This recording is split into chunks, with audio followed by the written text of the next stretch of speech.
Have you ever noticed leaves with small, rounded sections cut along the edges and wondered what happened?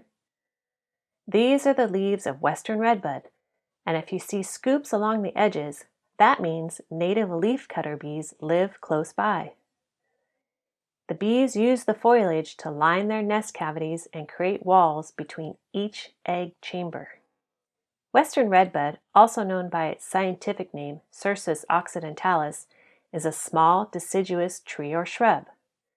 It can be found as far east as Utah and does not overlap in range with its closest relative, the eastern redbud, Cercis canadensis, which is an endemic tree of eastern North America.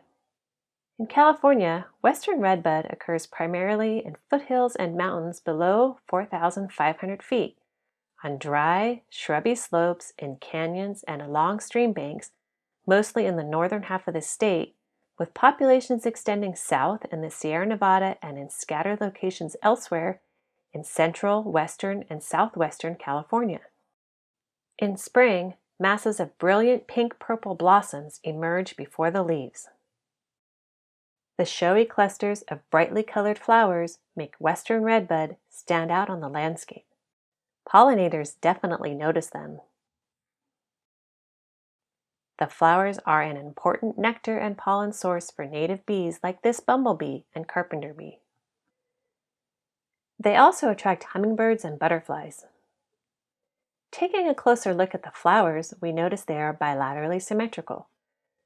The 5 sepals are fused.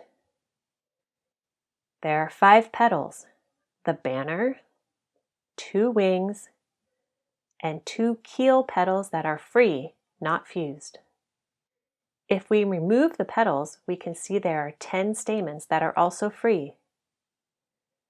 Many members of the Fabaceae have compound leaves, but the leaves of Cercis are simple and are rounded or heart-shaped. They are light green early in the season and darken as they age. As the seasons change, leaves on the plants at higher elevation may turn gold or red. The fruits begin developing in spring, and later in the year, reddish-purple seed pods hang from the plant's slender branches. The pods, typical of the legume family, are thin and dry. This species is beautiful in all of its phases. Thanks for watching. To learn more about other species in the legume family, check out our playlist for the family.